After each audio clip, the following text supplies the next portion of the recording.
Right, hi everybody. Next year, 2014, the 25th anniversary of the UN Convention on the Rights of the Child.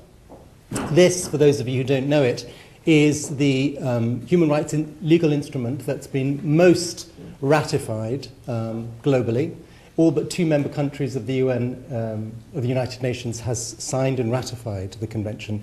And we can say that the existence of the UN Convention, with its 52 articles, is in a sense a product of certainly thinking, evolving thinking within Europe and within North America over the course of the 20th century, the ways in which people came to think about children and think about an ideal of childhood as manifest in the text of the UN Convention. It's also, for many people, come to be seen as a tool and as a platform for transforming children's lives globally, but perhaps particularly the lives of children living in extreme poverty and social marginality.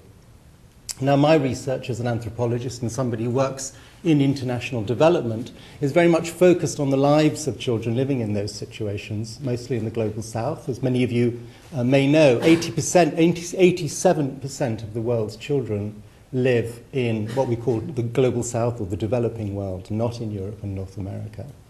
And for many of them, this near 25 years of efforts around the UN Convention on the Rights of the Child has really led to a very mixed record of positive change.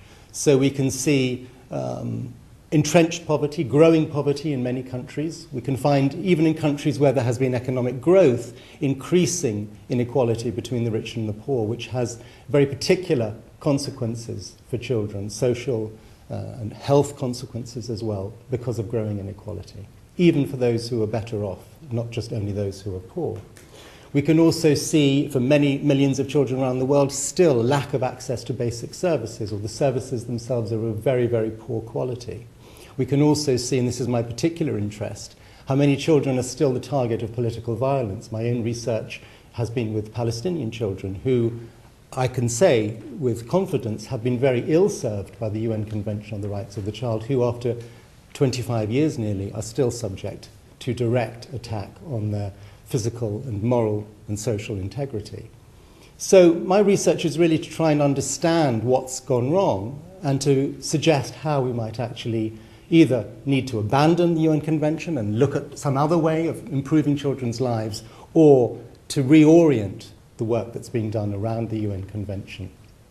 So there are 2 areas really that, from my research so far, I've identified as worthy of inquiry. The first is really to do with how the UN Convention has been conceptualized, how it's been operationalized, and that's been very much in terms of as a moral project. So what's tended to happen, while governments have signed up to the UN Convention, in practice they've turned it into a moral project, a project that is all about how local people at the community level, how parents, teachers, community leaders, how they need to change the ways that they think, how they need to change the ways that they behave, how they need to become modern, how they need to think differently, overcome their own kind of traditions that are seen as inimical to children's rights and lives.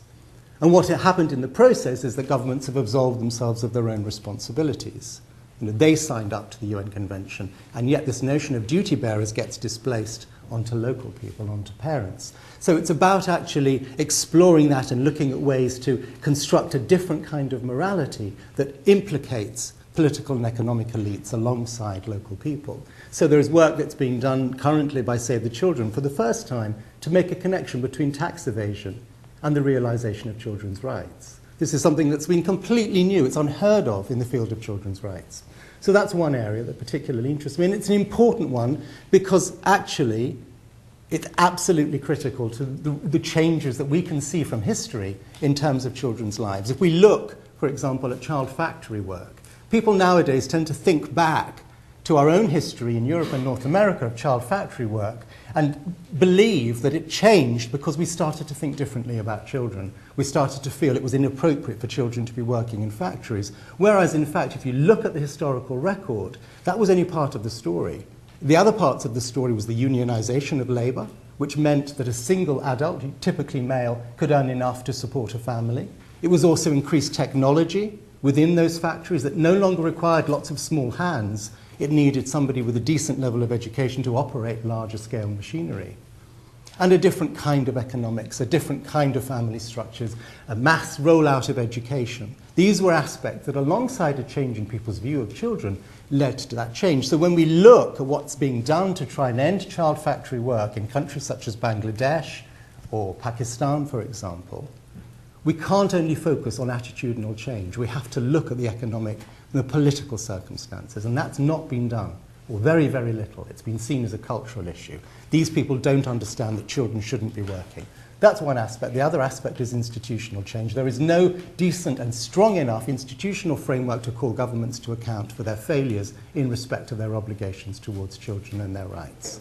And there's no mechanism to look at the role of international and multilateral organizations, to look at the World Bank and to look at corporates and how they have negatively impacted on children's rights. And I've run over time, but thank you very much.